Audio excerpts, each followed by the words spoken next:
सभी को good afternoon बच्चों। तो जैसा कि मैंने पिछले लेक्चर में आपको बताया था एचसीएफ के बारे में, लेकिन हमने वहाँ पे देखा कि आप लोग को अगर आप लोग डिविजिबिलिटी रूल नहीं जानते हैं, यानी कि विभाज्यता के नियम नहीं जानते हैं, तो आप लोग को काफ़ी प्रॉब्लम का सामना करना पड़ेगा। इसलिए अब हम आगे एलसीएम की वीडियो ना लाके हम आपको आज विभाज्यता के नियम बताएंगे। ठीक है, कि कौन सी हम कैसे देखकर पहचान जाएंगी कौन संख्या किस संख्या से विभाजित है। तो आइए सबसे पहले नोट करिए विभाज्यता के नियम। ठीक है, विभाज्यता के नियम। तो सबसे पहले विभाज्यता के नियम में हम जानेंगे कि अगर हमें दो से विभाज्यता का नियम पता करना है, यानी कि अगर हमें कोई भी संख्या दी जाए और हमें ये पता करना हो कि कौन सी संख्या दो से विभाजित होगी, तो उसके लिए नियम क्या है। तो यहाँ पे लिख लीजिए, दो से विभाज्यता का नियम। ठीक है, दो से विभाज्यता का नियम हमारा क्या है। अगर किसी भी संख्या के इकाई के स्थान पर 0, 2, 4, 6, 8 आदि संख्याएं हों, तब वह संख्या कितने से दो से विभाजित होगी। ठीक है, तो यहाँ पे लिख लीजिए, यदि किसी भी संख्या के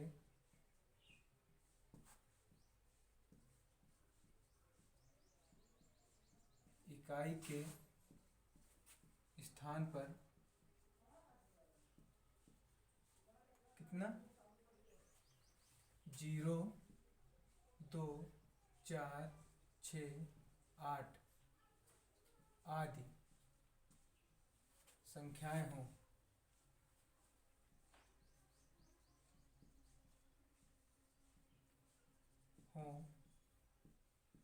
तो वह संख्या दो से पूर्ण रूप से विभाजित होगी। ठीक है, पूर्ण रूप से विभाजित होगी। जैसे अब एक एग्जांपल देखते हैं। मान लिया कि मैंने लिख दिया 512। आपसे पूछा जाए ये संख्या दो से विभाजित है कि नहीं, तब यहाँ पर देखेंगे इसके इकाई के स्थान पर क्या है, दो है, यानी कि इन 5 नंबर में से एक नंबर है, यानी कि दो से विभाजित हो।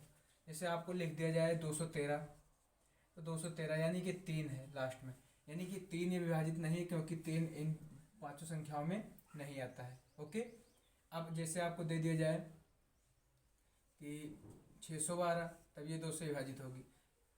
हमने कैसे पता कर लिया, हमने इसका इकाई का स्थान देखकर पता कर लिया, यानी कि हमें इकाई के स्थान पर देखना है कि 0, 2, 4, 6, 8 में से अगर कोई भी संख्या होगी तो असंख्या क्या होगी, दो से पूर्ण रूप से विभाजित होगी।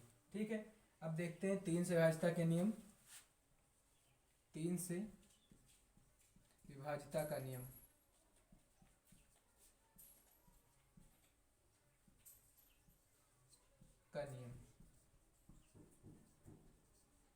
ठीक है, तो हमें इसमें क्या देखना होता है, इसमें यह देखना होता है कि हमें कोई भी संख्या दी, ठीक है, हमें जो भी संख्या दी जाती है उसके इकाई, दहाई, सैकड़ा या फिर जितने भी तक हो संख्या है, उन सभी के अंकों का योग अगर वह 3 से पूर्ण रूप से विभाजित है तो वह संख्या क्या होगी, वह संख्या 3 से पूरी तरह से विभाजित होगी। ठीक है, तो यहाँ पर हम क्या लिख सकते हैं, यदि दी हुई संख्या के स्थानों का योग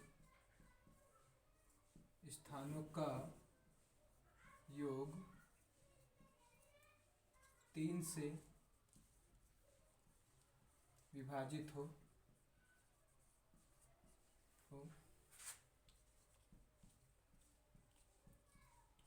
तो वह संख्या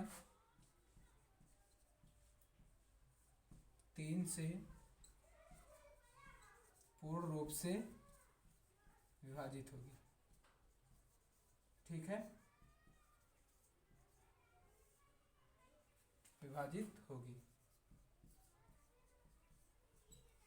अब इसके एग्जाम्पल देखिए, जैसे कि हम यहीं पर ले लेते हैं क्या 615।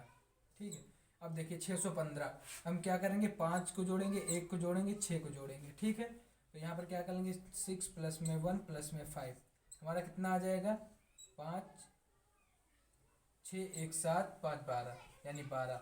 12 को अगर हम 3 से डिवाइड करेंगे तो 4 टाइम में चला जाएगा, यानी कि ये 3 से, इनके जो अंकों का योग है क्या है 3 से पूर्ण रूप से विभाजित है। तब ये संख्या क्या हो जाएगी 6 1 5, ये क्या है 3 से विभाजित है। ठीक है, यानी कि आपको ये नहीं चेक करना पड़ा कि आप इस संख्या में 3 से भाग लगाएंगे। ठीक है, ये आपको नहीं चेक करना पड़ा, आपने डायरेक्ट संख्या को देखते हुए ही बता दिया कि ये संख्या 3 से पूर्ण रूप से विभाजित है। ठीक है, तो ये होता है 3 से विभाज्यता का नियम, ये होता है 2 से विभाज्यता का नियम। आप इतना नोट कर लीजिए, फिर हम आगे बताते हैं और विभाज्यता का नियम।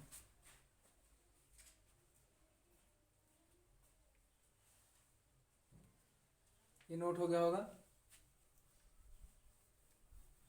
हम आगे चलते हैं, 4 से विभाज्यता का नियम और 5 से विभाज्यता का नियम पढ़ते हैं। तो 4 से हमारा विभाज्यता का नियम है, उसमें क्या है कि अगर किन्हीं भी संख्या के लास्ट के इकाई और दहाई के अंकों का योग 4 से विभाजित हो, यानी कि लास्ट के दो डिजिट हमारे 4 से विभाजित हो, जैसे कि आप लिख लीजिए 4 से विभाज्यता के नियम।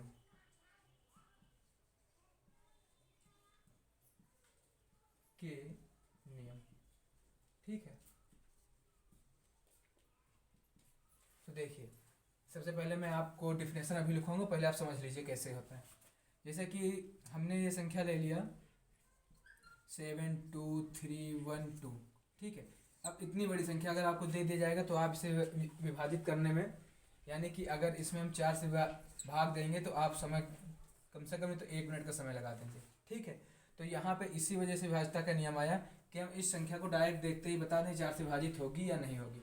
तब हमने भी क्या बताया, इकाई और दहाई, यानी इकाई और दहाई लास्ट के दो डिजिट यानी दो संख्याएं अगर हमारी 4 से पूर्ण रूप से विभाजित है तो वह पूरी संख्या भी किससे 4 से विभाजित होगी।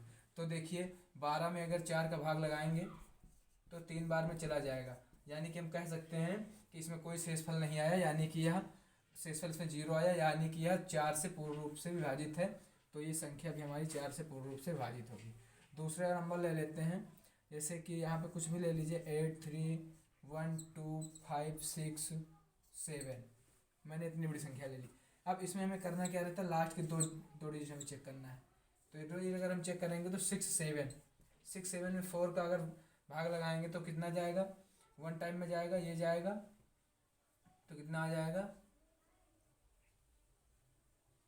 6, यानी कि इसमें 1 क्या आ रहा है, 1 शेषफल बचेगा, 3 शेषफल बचेगा इसमें। ठीक है, अगर इसमें 3 शेषफल बच रहा है यानी कि यह संख्या पूर्ण रूप से विभाजित नहीं है, इस वजह से हमारी जो ये नंबर है ये भी 4 से विभाजित नहीं होगा। ठीक है, 4 से विभाजित का नियम आप लोगों ने समझ लिया होगा। अब आइए इसके डेफिनेशन पे चलते हैं। तो डेफिनेशन लिख लीजिए, किसी भी संख्या के अंतिम दो नंबर, अंतिम दो संख्याएं अगर 4 से, ठीक है, अगर 4 से पूर्ण रूप से विभाजित है तो वह संख्या भी 4 से पूर्णतः विभाजित होगी। ठीक है,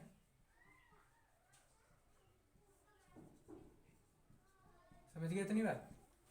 अब आप इसके एग्जाम्पल कुछ भी ले लीजिए, इसके एग्जाम्पल में डाल दीजिए, यानी उदाहरण नोट कर लीजिए 512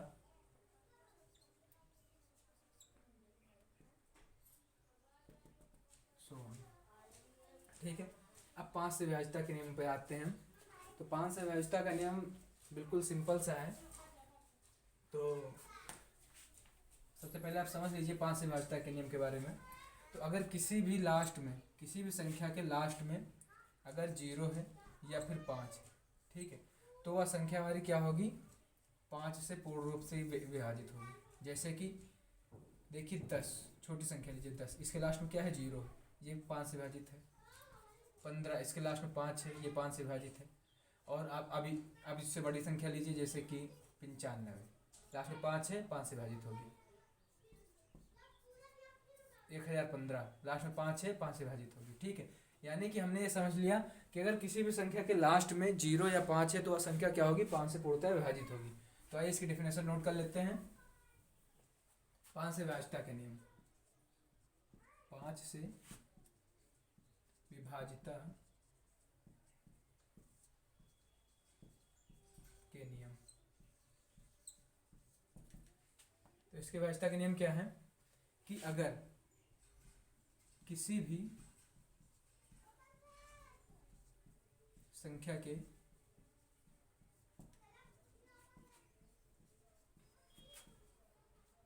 अंत में 0 या 5 हो तो वह संख्या 5 से पूर्ण रूप से विभाजित होगी। ठीक है,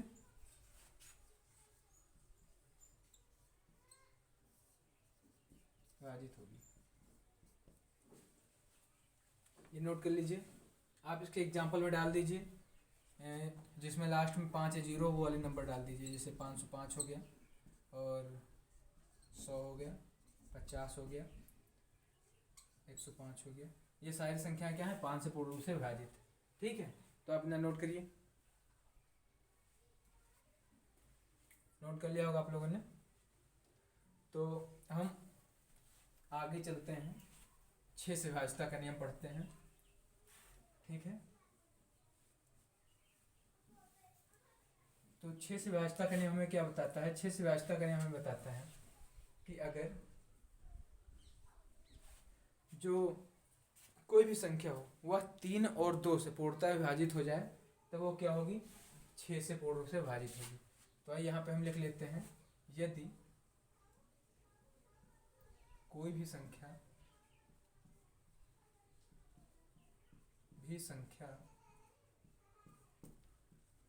जो 2 और 3 से विभाजित होगी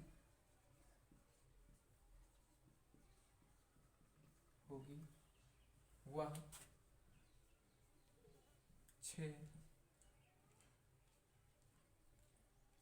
6 से भी विभाजित होगी।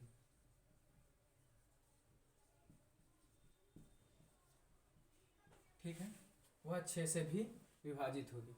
जैसे कि हमने ले लिया यहाँ पे एक नंबर ले लिया 312। अब 312 देखिए, सबसे पहले इसमें हम दो की विभाज्यता का नियम लगाएंगे। तो यानी कि इकाई के स्थान पर 0, 2, 4, 6, 8 में से कोई भी संख्या होनी चाहिए, तो ये क्या हो जाएगा, 2 से विभाजित हो जाएगा। अब देखिए 3 से विभाज्यता का नियम लगाएंगे यहाँ पर, तो अंकों का योग 3 से विभाजित होना चाहिए। यानी कि 3, 1, 4, 2, 6, यानी 6 3 से पूर्ण रूप से विभाजित है। ठीक है, जब 3 6 से विभाजित है, यह संख्या 3 से विभाजित और 2 से विभाजित है, तो इस संख्या को हम कह सकते हैं यह संख्या हमारी 6 से भी पूर्ण रूप से विभाजित होगी। तो इसके उदाहरण में डाल दीजिए, उदाहरण में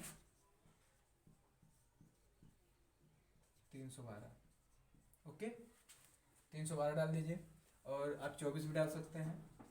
ऐसे कई सारी संख्याएं हैं, आप वो लोग नोट कर लीजिए। और 7 से विभाज्यता का नियम एक्चुअली में कोई होता नहीं है, वैसे होता तो है, लेकिन अगर आपको ज़्यादा उचित रहेगा कि आप उसे विभाजित करके ही देख लें, क्योंकि इसका नियम बहुत बड़ा हो जाता है। ठीक है, उसके बाद में हम आते हैं 8 के नियम पे। तो 8 से विभाज्यता का नियम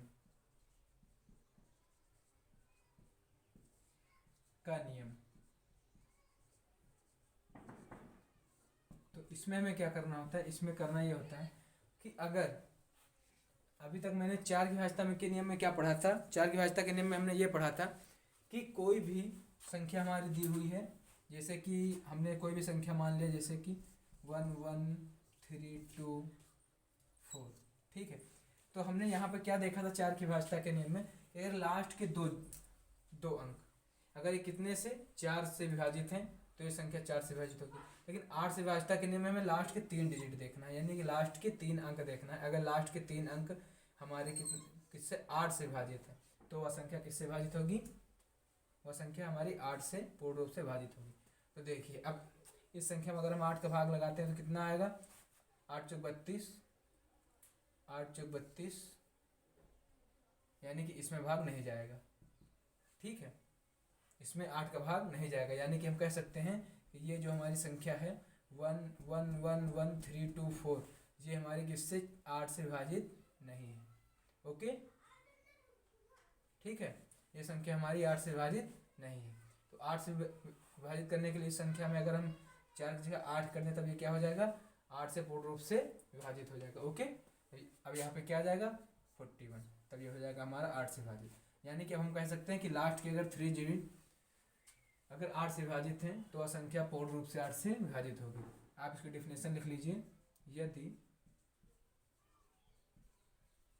कोई भी संख्या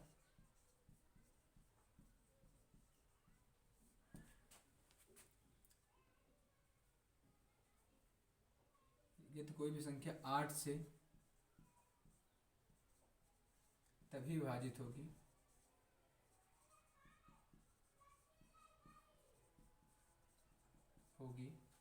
जब उसके अंतिम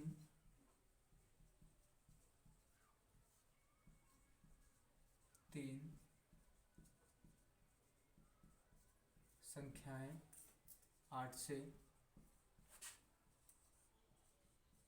पूर्ण रूप से विभाजित हो। ओके, विभाजित हो। एग्जाम्पल में आप कुछ भी डाल सकते हैं, जैसे कि अभी मैंने एक एग्जाम्पल लिया था उदाहरण में, उदाहरण में आप क्या डाल दें, 1 1 3 2 8, ठीक है। अब देखिए 9 से विभाज्यता का नियम, 9 से विभाज्यता के नियम में हम क्या पढ़ते हैं, 9 की विभाज्यता के नियम में हम पढ़ते हैं कि अगर किसी भी संख्या के अंकों का योग अगर वह 9 से विभाजित, तो वह संख्या क्या होगी, 9 से पूर्णतः विभाजित होगी। जैसा कि मैं अभी 3 से विभाज्यता के नियम में करते हुए आ रहे हैं, उसी प्रकार से हमारा क्या है, 9 से विभाज्यता का नियम है, ठीक है।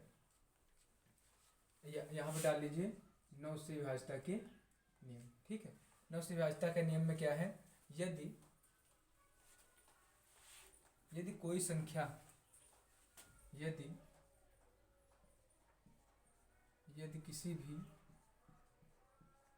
किसी भी संख्या के स्थानों का योग 9 से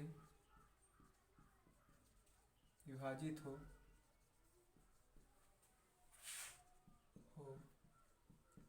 तो वह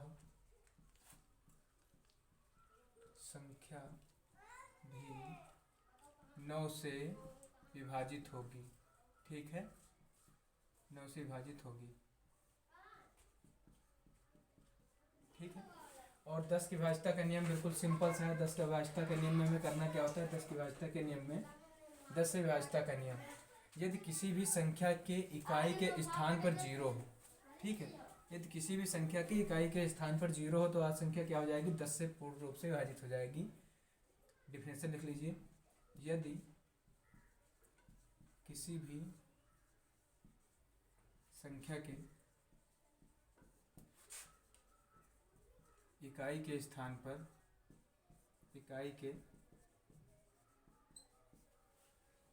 पर शून्य यानी कि 0 हो, ठीक है, 0 है, 0 हो तो वह संख्या 10 से विभाजित होगी। ठीक है, विभाजित होगी। और 11 से विभाज्यता के नियम में हम आपको एक आसान सी ट्रिक बताने जा रहे हैं, जैसे कि आप किसी भी संख्या को देखकर आप ये पता कर सकते हैं जैसे यह संख्या 11 से विभाजित है या नहीं है। सबसे पहले आप इतना नोट कर लीजिए। तो आप लोगों ने नोट कर लिया होगा ये। तो आइए हम जानते हैं सबसे अहम, क्योंकि 11 की विभाज्यता के नियम में जो अभी तक हम लोग पढ़ते आ रहे हैं, आप लोगों ने पढ़ा होगा, तो वो क्या पढ़ाया जाता है, जैसे कोई भी संख्या अगर दी हुई है हमारी, जैसे कि मैं मान ले रहा हूँ कि 5 3 2 1 4 3, ये हमारी संख्या है। ठीक है, तो इसमें हमें क्या बताया जाता है 11 की विभाज्यता के नियम में कि विषम संख्याओं का योग, यानी कि विषम अंकों के स्थानों का योग, जैसे कि यहाँ पर ये 1 पे आ रहा है, फिर ये 3 पे आ रहा है, फिर ये 5 पे आ रहा है, इनका योग, यानी कि हम क्या करेंगे 3 प्लस में 1 प्लस में 3। ठीक है, फिर क्या आता है, फिर 4 2 5। ठीक है, अब इनका योग, अगर इनका योग इन दोनों के अंतर में, इन दोनों का अंतर करेंगे और अंतर करने के बाद में अगर हमारा क्या होता है कि वह जो संख्या है 11 से विभाजित होगी, या फिर 0 आ जाए या फिर वह संख्या 11 से विभाजित हो जाए, तो हमारा क्या होगा, वह संख्या पूर्ण रूप से 11 से विभाजित हो जाएगी। ठीक है, तो वह संख्या अगर 11 से विभाजित हो जाएगी। लेकिन हमें यहाँ पे देखना क्या है, जो हम आपको ट्रिक बताने वाले हैं वो ट्रिक बहुत बेहद आसान है। तो आप यहाँ पे देखिए, आपको इतना कुछ करने की आवश्यकता नहीं है। ठीक है, तो आपको करना क्या रहता है, इधर से चलिए, मतलब चाहे आप इधर से चलें या फिर आप इधर से चलें। ठीक है, अब वो कहीं से भी चलना है, लेकिन अब क्या आपको करना क्या होगा, यहाँ से आइए, जैसे यहाँ पे आए हम इस तरह। ठीक है, इसमें से आपको एक संख्या में से दूसरी संख्या माइनस कर देना। अब जैसे 5 में से माइनस किया, कितना आ गया 3, 5 से 3 माइनस किया 2 आ गया, 2 से 1 माइनस किया 1 आ गया, और 4 में से 3 माइनस किया कितना आ गया 1 आ गया, यानी 2 1 3 1, यानी ये कितना हो गया हमारा 4, यानी कि 4 11 के किसी भी मल्टीप्लाई में नहीं आता है, इस वजह से ये संख्या 11 से विभाजित नहीं होगी। ठीक है, आप दूसरी संख्या ले लीजिए। अब जैसे कि आपने ले लिया, मान लो कि आपको अगर चेक करना है जो मैं ये आपको रूल बता रहा हूँ ये सही है या नहीं सही, तो आइए सबसे पहले इसको छोटी संख्या पे लगा के देखते हैं, जैसे कि मान लो 22। अब 22 तो सभी को पता है ना कि 11 से क्या होगी, विभाजित होगी। तब आइए देखते हैं, यहाँ से इसको ऐसे कर लेंगे, यानी 2 माइनस 2 कितना आ गया 0। मैंने क्या कहा था, या फिर 0 आ जाए या फिर 11 के मल्टीपल आ जाए, तो वह संख्या क्या होगी 11 से विभाजित होगी। ठीक है, तो आप लोगों ने ये देख लिया। अब और इससे थोड़ी बड़ी संख्या लेते हैं, कि जैसे कि आप अब ले लीजिए कौन सी संख्या 110। अब आपको ये पता करना पड़ेगा ये विभाजित है कि नहीं। ठीक है, तो अगर आपको 3 अंक आ जाए, ठीक है, अगर आपको इस तरह से 3 अंक दे दिया जाए, मैंने यहाँ 3 अंक क्यों लिया है, ताकि आपको प्रॉब्लम ना हो। तो 3 अंक अगर आपको दे दिया जाए, तो यहाँ पर क्या होगा कि आप अपने मन से एक 0 बढ़ा लेंगे, ताकि 2 2 का पेयर बन जाए। ठीक है, अब क्या करेंगे, 0 में से 1 माइनस करेंगे। जब अगर 0 में से 1 माइनस करेंगे तो माइनस का 1 आएगा। अब यहाँ पर क्या करेंगे, 1 में से 0 माइनस करेंगे तो क्या आ जाएगा 1 आ जाएगा। ठीक है, जब हम इनको जोड़ेंगे तो माइनस का 1 और प्लस का 1 कितना आ जाएगा हमारा 0 आ जाएगा। यानी कि हम ये बता सकते हैं कि ये जो हमारा कितना था 110 था। ठीक है, 110 क्या हो जाएगा हमारा 11 से पूर्ण रूप से विभाजित हो जाएगा। ठीक है, तो आप यही ट्रिक आप अन्य क्वेश्चन में करके देखिए, बहुत ही आसान ट्रिक है। जैसे कि आपको इसमें सबसे पहले क्या करना, विषम अंकों का योग जोड़ना पड़ता था, फिर उसके बाद में इनका जोड़ना पड़ता था, फिर आपको एक दूसरे में घटाना पड़ता था, फिर उसके देखना पड़ता था कि वो संख्या विभाजित होगी कि नहीं। लेकिन आपको सिंपल से नियम है कि आप क्या करें, आप कोई भी संख्या है, कोई भी संख्या में अगर देखिए उसमें 3 अंक है तो 4 बना ले, यानी कि सम अंक बना ले। उसके बाद में या आगे से या पीछे से जाते हुए उनको घटाते हुए चले जाएं, फिर जितना आएगा उन सबको जोड़ लेंगे। अगर वो 11 से विभाजित होगा, तो या तो 0 होगा या फिर 11 के मल्टीपल में आ रहा होगा। ठीक है, तो आप लोग अभी 11 तक ही पढ़िए, बाकी हम अगली वीडियो में आपको एलसीएम के बारे में बताएंगे। जैसा कि मैंने आपको एलसीएम के बारे में पहले ही बता दिया था, तो हमारी नेक्स्ट वीडियो आने वाली है एलसीएम के बारे में। तो आप लोग हमारी नेक्स्ट वीडियो कोशिश देखें। और ये नियम, जब तक कि आप ये नियम याद नहीं करते तब तक आप लोग को एलसीएम और एचसीएम में काफ़ी कुछ प्रॉब्लम होगी। ठीक है, तो उम्मीद करता हूँ कि आप लोग ये जब अगले क्लास में आएंगे तो ये रिवीजन करके आएंगे। ओके।